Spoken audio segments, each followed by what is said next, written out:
Hello दोस्तों, स्वागत है आपका हमारे चैनल पर। आपका दोस्त आवारा स्टोरी टेलर हर रोज आपको एक कहानी सुनाता है और आज फिर हाजिर है आपके लिए एक और रोचक कहानी लेकर। कहानी मुंशी प्रेमचंद द्वारा लिखी गई है और कहानी का शीर्षक है स्वर्ग की देवी। तो कहानी कुछ इस प्रकार है। भाग्य की बात, शादी विवाह में आदमी का क्या अख्तियार, जिससे ईश्वर ने या उनके नायबों ब्राह्मणों ने तय कर दी, उससे हो गई। बाबू भारतदास ने लीला के लिए सुयोग्य वर खोजने में कोई बात उठा नहीं रखी, लेकिन जैसा घर वर चाहते थे वैसा न पा सके। वह लड़की को सुखी देखना चाहते थे, जैसा हर एक पिता का धर्म है, किंतु इसके लिए उनकी समझ में संपत्ति ही सबसे जरूरी चीज थी। चरित्र या शिक्षा का स्थान गौण था। चरित्र तो किसी के माथे पर लिखा नहीं रहता, और शिक्षा का आजकल के जमाने में मूल्य ही क्या। हां, संपत्ति के साथ शिक्षा भी हो तो क्या पूछना। ऐसा घर उन्होंने बहुत ढूंढा पर ना मिला। ऐसे घर हैं ही कितने जहां दोनों पदार्थ मिले। दो चार मिले भी तो अपनी बिरादरी के न थे। बिरादरी भी मिली तो जायजा न मिला, जायजा भी मिला तो शर्तें तय न हो सकीं। इस तरह मजबूर होकर भारतदास को लीला का विवाह लाला संतसरण के लड़के सीतासरण से करना पड़ा। अपने बाप का इकलौता बेटा था, थोड़ी बहुत शिक्षा भी पाई थी, बातचीत सलीके से करता था, मामले मुकदमे समझता था और जरा दिल का रंगीला भी था। सबसे बड़ी बात यह थी कि रूपवान, बलिष्ठ, प्रसन्न मुख, साहसी आदमी था। मगर विचार वही बाबा आदम के जमाने के थे। पुरानी जितनी बातें हैं सब अच्छी, नई जितनी बातें हैं सब खराब। जायदाद के विषय में जमींदार साहब नए नए दफों का व्यवहार करते थे। वहां अपना कोई अख्तियार न था, लेकिन सामाजिक प्रथाओं के कट्टर पक्षपाती थे। सीतासरण अपने बाप को जो करते या कहते देखता, वही खुद भी कहता और करता था। उसमें खुद सोचने की शक्ति ही न थी। बुद्धि की मंदता बहुधा सामाजिक अनुदारता के रूप में प्रकट होती है। लीला ने जिस दिन घर में पांव रखा, उसी दिन उसकी परीक्षा शुरू हुई। वे सभी काम जिनकी उसके घर में तारीफ होती थी यहां वर्जित थे। उसे बचपन से ताजी हवा पर जान देना सिखाया गया था। यहां उसके सामने मुंह खोलना भी पाप था। बचपन से सिखाया गया था रोशनी ही जीवन है। यहां रोशनी के दर्शन भी दुर्लभ थे। घर पर अहिंसा, क्षमा और दया ईश्वरीय गुण बताए गए थे। यहां इसका नाम लेने की भी स्वाधीनता न थी। संतसरण बड़े तीखे, गुस्सेवर आदमी थे। नाक पर मक्खी न बैठने देते। धूर्तता और छल कपट से ही उन्होंने जायदाद पैदा की थी और उसी को सफल जीवन का मंत्र समझते थे। उनकी पत्नी उनसे भी 2 अंगुल ऊंची थी। मजाल क्या कि बहू अपनी अंधेरी कोठरी के द्वार पर खड़ी हो जाए या कभी छत पर टहल सके। प्रलय आ जाता, आसमान सिर पर उठा लेती। उन्हें बकने का मर्ज था। दाल में नमक का जरा तेज हो जाना उन्हें दिन भर बकने के लिए काफी बहाना था। मोटी ताजी महिला थीं, छींट का घाघरेदार लहंगा पहने, पानदान बगल में रखे, गहनों से लदी हुई, सारे दिन बरोठे में माची पर बैठी रहती थीं। क्या मजाल कि घर में उनकी इच्छा के विरुद्ध एक पत्ता भी हिल जाए। बहू की नई नई आदतें देख देख जला करती थीं। अब काहे को आबरू रहेगी, मुंहडेर पर खड़ी होकर झांकती है। मेरी लड़की ऐसी दीदा दिलेर होती तो गला घोंट देती। न जाने इसके देश में कौन लोग बसते हैं, गहने नहीं पहनती, जब देखो नंगी बुच्छी बनी बैठी रहती है। ये भी कोई अच्छे लक्षण है। लीला के पीछे सीतासरण पर भी फटकार पड़ती। तुझे भी चांदनी में सोना अच्छा लगता है, क्यों तू भी अपने को मर्द कहेगा? वह मर्द कैसा कि औरत उसके कहने में न रहे। दिन भर घर में घुसा रहता है, मुंह में जबान नहीं है, समझाता क्यों नहीं? सीतासरण कहता, अम्मा जब कोई मेरे समझाने से माने तब तो। मां, मानेगी क्यों नहीं? तू मर्द है कि नहीं? मर्द वह चाहिए कि कड़ी निगाह से देखे तो औरत कांप उठे। सीतासरण, तुम तो समझाती ही रहती हो। मां, मेरी उसे क्या परवाह, समझती होगी। बुढ़िया 4 दिन में मर जाएगी, तब मैं मालकिन हो ही जाऊंगी। सीतासरण, तो मैं भी तो उसकी बातों का जवाब नहीं दे पाता। देखती नहीं हो कितनी दुर्बल हो गई है, वह रंग ही नहीं रहा। उस कोठरी में पड़े पड़े उसकी दशा बिगड़ती जाती है। बेटे के मुंह से ऐसी बातें सुन माता आग हो जाती और सारे दिन जलती। कभी भाग्य को कोसती, कभी समय को। सीतासरण माता के सामने तो ऐसी बातें करता, लेकिन लीला के सामने जाते ही उसकी मति बदल जाती थी। वह वही बातें करता जो लीला को अच्छी लगती। यहां तक कि दोनों वृद्धा की हंसी उड़ाते। लीला को इसमें और कोई सुख न था। वह सारे दिन कुड़ती रहती, कभी चूल्हे के सामने न बैठी थी। पर यहां पसेरियों आटा थोपना पड़ता, मजूरों और टहलुओं के लिए भी रोटियां पकानी पड़ती। कभी कभी वह चूल्हे के सामने बैठी घंटों रोती। यह बात न थी कि यह लोग कोई महाराज रसोइया न रख सकते हों, पर घर की पुरानी प्रथा यही थी कि बहू खाना पकाए और उस प्रथा को निभाना जरूरी था। सीतासरण को देखकर लीला का संतप्त हृदय एक क्षण के लिए शांत हो जाता था। गर्मी के दिन थे और संध्या का समय। बाहर हवा चलती, भीतर देह फूकती थी। लीला कोठरी में बैठी एक किताब देख रही थी कि सीतासरण ने आकर कहा, यहां तो बड़ी गर्मी है, बाहर बैठो। लीला, यह गर्मी उन तानों से अच्छी है जो अभी सुनने पड़ेंगे। सीतासरण, आज अगर बोली तो मैं भी बिगड़ जाऊंगा। लीला, तब तो मेरा घर में रहना भी मुश्किल हो जाएगा। सीतासरण, बला से अलग ही रहेंगे। लीला, मैं तो मर भी जाऊं तो भी अलग न रहूं। वह जो कुछ कहती सुनती है, अपनी समझ से मेरे भले ही के लिए कहती सुनती हैं।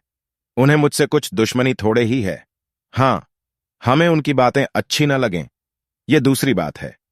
उन्होंने खुद वह सब कष्ट झेले हैं जो वह मुझे झेलवाना चाहती हैं। उनके स्वास्थ्य पर उन कष्टों का जरा भी असर नहीं पड़ा। वह इस 65 वर्ष की उम्र में मुझसे कहीं टांठी हैं। फिर उन्हें कैसे मालूम हो कि इन कष्टों से स्वास्थ्य बिगड़ सकता है। सीतासरण ने उसके मुरझाए हुए मुख की ओर करुण नेत्रों से देखकर कहा, तुम्हें इस घर में आकर बहुत दुख सहना पड़ा।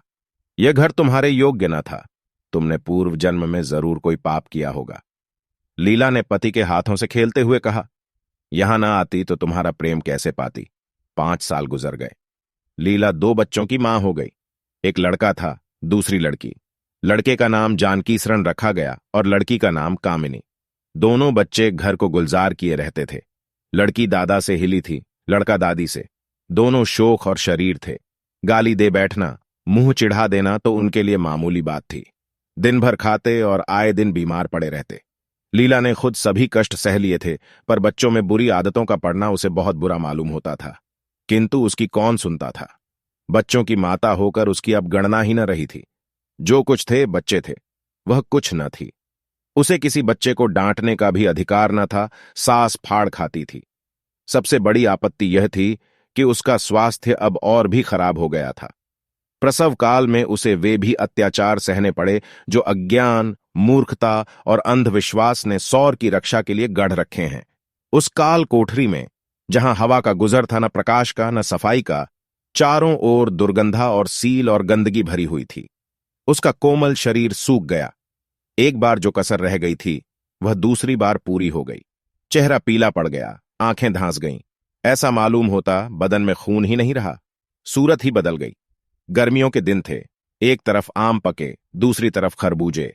इन दोनों फलों की ऐसी अच्छी फसल पहले कभी ना हुई थी। अब की इनमें इतनी मिठास न जाने कहां से आ गई थी कि कितना ही खाओ मन न भरे। संतसरण के इलाके से आम और खरबूजे के टोकरे भरे चले आते थे। सारा घर खूब उछल उछल खाता था। बाबू साहब पुरानी हड्डी के आदमी थे। सवेरे 1 सैकड़े आमों का नाश्ता करते, फिर पसेरी भर खरबूजे चट कर जाते। मालकिन उनसे पीछे रहने वाली न थी। उन्होंने तो एक वक्त का भोजन ही बंद कर दिया। अनाज सड़ने वाली चीज नहीं, आज नहीं कल खर्च हो जाएगा। आम और खरबूजे तो एक दिन भी नहीं ठहर सकते, शुद्धनी थी और क्या। यूं ही हर साल दोनों चीजों की रेलपेल होती थी, पर किसी को कभी कोई शिकायत न होती थी। कभी पेट में गिरानी मालूम हुई तो हड्की फंकी मार ली। एक दिन बाबू संतसरण के पेट में मीठा मीठा दर्द होने लगा। आपने उसकी परवाह न की, आम खाने बैठ गए। सैकड़ा पूरा करके उठे ही थे कि कै हुई, गिर पड़े। फिर तो तिल तिल पर कै और दस्त होने लगे। हैजा हो गया। शहर के डॉक्टर बुलाए गए, लेकिन उनके आने के पहले ही बाबू साहब चल बसे थे। रोना पीटना मच गया। संध्या होते होते लाश घर से निकली। लोग दाह क्रिया करके आधी रात को लौटे तो मालकिन को भी कै और दस्त हो रहे थे।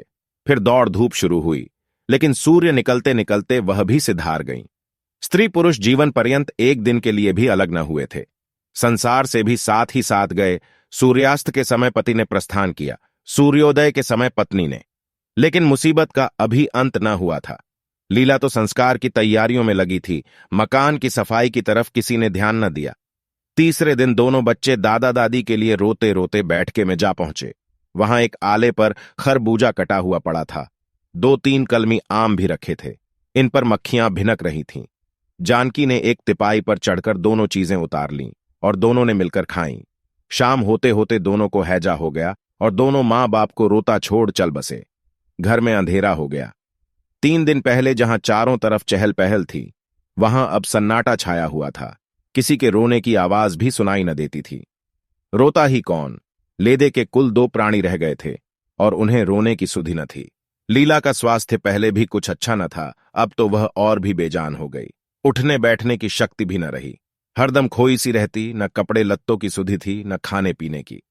उसे न घर से वास्ता था, न बाहर से। जहां बैठती वहीं बैठी रह जाती। महीनों कपड़े न बदलती, सिर में तेल न डालती। बच्चे ही उसके प्राणों के आधार थे। जब वही न रहे तो मरना और जीना बराबर था। रात दिन यही मनाया करती कि भगवान यहां से ले चलो। सुख दुख सब भुगत चुकी। अब सुख की लालसा नहीं है, लेकिन बुलाने से मौत किसी को आई है। सीतासरण भी पहले तो बहुत रोया धोया, यहां तक कि घर छोड़कर भाग जाता था। लेकिन ज्यों-ज्यों दिन गुजरते थे, बच्चों का शोक उसके दिल से मिटता जाता था। संतान का दुख तो कुछ माता ही को होता है। धीरे धीरे उसका जी संभल गया। पहले की भांति मित्रों के साथ हंसी दिल लगी होने लगी। यारों ने और भी चंग पर चढ़ाया। अब घर का मालिक था, जो चाहे कर सकता था। कोई उसका हाथ रोकने वाला न था। सैर सपाटे करने लगा। कहां तो लीला को रोते देख उसकी आंखें सजल हो जाती थीं, कहां अब उसे उदास और शोकमग्न देखकर झुंझला उठता। जिंदगी रोने ही के लिए तो नहीं है। ईश्वर ने लड़के दिए थे, ईश्वर ही ने छीन लिए। क्या लड़कों के पीछे प्राण दे देना होगा? लीला ये बातें सुनकर भौंचक रह जाती। पिता के मुंह से ऐसे शब्द निकल सकते हैं? संसार में ऐसे प्राणी भी हैं। होली के दिन थे। मर्दाने में गाना बजाना हो रहा था। मित्रों की दावत का भी सामान किया गया था। अंदर लीला जमीन पर पड़ी हुई रो रही थी। त्योहारों के दिन उसे रोते ही कटते थे। आज बच्चे होते तो अच्छे अच्छे कपड़े पहने कैसे उछलते फिरते। वहीं न रहे तो कहां की तीज और कहां का त्योहार। सहसा सीता सरन ने आकर कहा, क्या दिन भर रोती ही रहोगी? जरा कपड़े तो बदल डालो, आदमी बन जाओ। ये क्या तुमने अपनी गत बना रखी है? लीला, तुम जाओ, अपनी महफिल में बैठो। तुम्हें मेरी क्या फिक्र पड़ी है? सीता सरन, क्या दुनिया में और किसी के लड़के नहीं मरते? तुम्हारे ही सिर यह मुसीबत आई है। लीला, यह बात कौन नहीं जानता। अपना अपना दिल ही तो है, उस पर किसी का बस है। सीता सरन, मेरे साथ भी तो तुम्हारा कुछर कर्तव्य है। लीला ने कुतूहल से पति को देखा, मानो उसका आशय नहीं समझी। फिर मुंह फेर कर रोने लगी। सीता सरन, मैं अब इस मनहूसत का अंत कर देना चाहता हूं। अगर तुम्हारा अपने दिल पर काबू नहीं है तो मेरा भी अपने दिल पर काबू नहीं है। मैं अब जिंदगी भर मातम नहीं मना सकता। लीला, तुम राग रंग मनाते हो, मैं तुम्हें मना तो नहीं करती। मैं रोती हूं तो क्यों रोने नहीं देते? सीता सरन, मेरा घर रोने के लिए नहीं है। लीला, अच्छी बात है, तुम्हारे घर में ना रोऊंगी। लीला ने देखा, मेरे स्वामी मेरे हाथों से निकले जा रहे हैं। उन पर विषय का भूत सवार हो गया है और कोई समझाने वाला नहीं। वह अपने होश में नहीं है। मैं क्या करूं? अगर मैं चली जाती हूं तो थोड़े ही दिनों में सारा घर मिट्टी में मिल जाएगा और इनका वही हाल होगा जो स्वार्थी मित्रों के चंगुल में फंसे हुए नौजवान रईसों का होता है। कोई कुल्टा घर में आ जाएगी और इनका सर्वनाश कर देगी। ईश्वर, मैं क्या करूं? अगर इन्हें कोई बीमारी हो जाती तो क्या मैं उस दशा में इन्हें छोड़कर चली जाती? कभी नहीं। मैं तन मन से इनकी सेवा शुश्रूषा करती, ईश्वर से प्रार्थना करती, देवताओं की मनौतियां करती। माना इन्हें शारीरिक रोग नहीं है, लेकिन मानसिक रोग अवश्य है। आदमी रोने की जगह हंसे और हंसने की जगह रोए, उसके दीवाना होने में क्या संदेह है? मेरे चले जाने से इनका सर्वनाश हो जाएगा। इन्हें बचाना मेरा धर्म है। हां, मुझे अपना शोक भूल जाना होगा। रोऊंगी, रोना तो तकदीर में लिखा ही है। रोऊंगी, लेकिन हंस हंस कर अपने भाग्य से लड़ूंगी। जो जाते रहे उनके नाम को रोने के सिवा और कर ही क्या सकती हूं? लेकिन जो है उसे न जाने दूंगी। ए टूटे हुए हृदय, आज तेरे टुकड़ों को जमा करके एक समाधि बनाऊं और अपने शोक को उसके हवाले कर दूं। ओ रोने वाली आंखें, आओ मेरे आंसुओं को अपनी व्यहसित छटा में छिपा लो। आओ मेरे आभूषणों, मैंने बहुत दिनों तक तुम्हारा अपमान किया। मेरा अपराध क्षमा करो। तुम मेरे भले दिनों के साथी हो। तुमने मेरे साथ बहुत विहार किए हैं। अब इस संकट में मेरा साथ दो, मगर दगा न करना, मेरे भेदों को छिपाए रखना। लीला सारी रात बैठी अपने मन से यही बातें करती रही। उधर मर्दाने में धमा चौकड़ी मची हुई थी। सीता सरन नशे में चूर कभी गाता था, कभी तालियां बजाता था। उसके मित्र लोग भी उसी रंग में रंगे हुए थे। मालूम होता था इनके लिए भोग विलास के सिवा और कोई काम नहीं है। पिछले पहर को महफिल में सन्नाटा हो गया। हूहा की आवाजें बंद हो गईं। लीला ने सोचा, क्या लोग कहीं चले गए या सो गए? एकाएक सन्नाटा क्यों छा गया? जाकर दहलीज में खड़ी हो गई और बैठक में झांक कर देखा। सारी देह में एक ज्वाला सी दौड़ गई। मित्र लोग विदा हो गए थे। समाजियों का पता न था। केवल एक रमणी मसनद पर लेटी हुई थी और सीतासरण उसके सामने झुका हुआ उससे बहुत धीरे धीरे बातें कर रहा था। दोनों के चेहरों और आंखों से उनके मन के भाव साफ झलक रहे थे। एक की आंखों में अनुराग था, दूसरी की आंखों में कटाक्ष, एक भोला भाला हृदय एक मायाविनी रमणी के हाथों लुटा जाता था। लीला की संपत्ति को उसकी आंखों के सामने एक छल्लिनी चुराए लिए जाती थी। लीला को ऐसा क्रोध आया कि इसी समय चलकर इस कुलटा को आड़े हाथों लूं, ऐसा दुत्कारूं कि वह भी याद करे, खड़े खड़े निकाल दूं। वह पत्नी भाव जो बहुत दिनों से सो रहा था जाग उठा और उसे विकल करने लगा, पर उसने जब्त किया। वेग से दौड़ती हुई तृष्णाएं अकस्मात न रोकी जा सकती थीं। वह उलटे पांव भीतर लौट आई और मन को शांत करके सोचने लगी। वह रूप रंग में, हाव भाव में, नखे तिल्ले में उस दुष्टा की बराबरी नहीं कर सकती। बिल्कुल चांद का टुकड़ा है, अंग अंग में स्फूर्ति भरी हुई है, पोर पोर में मद झलक रहा है। उसकी आंखों में कितनी तृष्णा है, तृष्णा नहीं बल्कि ज्वाला। लीला उसी वक्त आईने के सामने गई। आज कई महीनों के बाद उसने आईने में अपनी सूरत देखी। उसके मुख से एक आह निकल गई। शोक ने उसकी काया पलट कर दी थी। उस रमणी के सामने वह ऐसी लगती थी जैसे गुलाब के सामने जूही का फूल। सीतासरण का खुमार शाम को टूटा। आंखें खुलीं तो सामने लीला को खड़ी मुस्कुराते देखा। उसकी अनोखी छवि आंखों में समा गई। ऐसे खुश हुए मानो बहुत दिनों के वियोग के बाद उससे भेंट हुई हो। उसे क्या मालूम था कि यह रूप भरने के लिए लीला ने कितने आंसू बहाए हैं, केशों में यह फूल गूंथने के पहले आंखों से कितने मोती पिरोए हैं। उन्होंने एक नवीन प्रेमोत्साह से उठकर उसे गले लगा लिया और मुस्कुराकर बोले, आज तो तुमने बड़े बड़े शस्त्र सजा रखे हैं, कहां भागूं? लीला ने अपने हृदय की ओर उंगली दिखाकर कहा, यहां आ बैठो। बहुत भागे फिरते हो, अब तुम्हें बांध कर रखूंगी। बाग की बहार का आनंद तो उठा चुके, अब इस अंधेरी कोठरी को भी देख लो। सीतासरण ने लज्जित होकर कहा, उसे अंधेरी कोठरी मत कहो लीला, वह प्रेम का मानसरोवर है। इतने में बाहर से किसी मित्र के आने की खबर आई। सीतासरण चलने लगे तो लीला ने उनका हाथ पकड़कर कहा, मैं न जाने दूंगी। सीतासरण, अभी आता हूं। लीला, मुझे डर लगता है कहीं तुम चले ना जाओ। सीतासरण बाहर आए तो मित्र महाशय बोले, आज दिन भर सोते ही रहे क्या, बहुत खुश नजर आते हो। इस वक्त तो वहां चलने की ठहरी थी ना, तुम्हारी राह देख रही हैं। सीतासरण, चलने को तो तैयार हूं, लेकिन लीला जाने नहीं देती। मित्र, निरे गांवदी ही रहे। आ गए फिर बीवी के पंजे में, फिर किस बिरते पर गरमाए थे। सीतासरण, लीला ने घर से निकाल दिया था, तब आश्रय ढूंढता फिरता था। अब उसने द्वार खोल दिए और खड़ी बोली रही है, मित्र, अजी, यहां वह आनंद कहां। घर को लाख सजाओ तो क्या बाग हो जाएगा।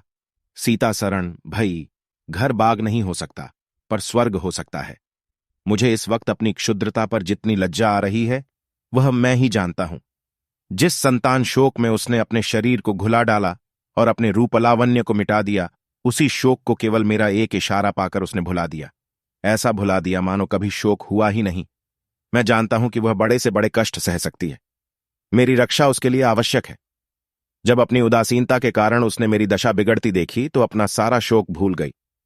आज मैंने उसे अपने आभूषण पहनकर मुस्कुराते हुए देखा तो मेरी आत्मा पुलकित हो उठी। मुझे ऐसा मालूम हो रहा है कि वह स्वर्ग की देवी है और केवल मुझ जैसे दुर्बल प्राणी की रक्षा करने के लिए भेजी गई है। मैंने उसे जो कठोर शब्द कहे वे अगर अपनी सारी संपत्ति बेचकर भी मिल सकते तो लौटा लेता। लीला वास्तव में स्वर्ग की देवी है। हर रोज एक नई रोचक कहानी सुनने के लिए हमारे चैनल को सब्सक्राइब कर लीजिए। धन्यवाद।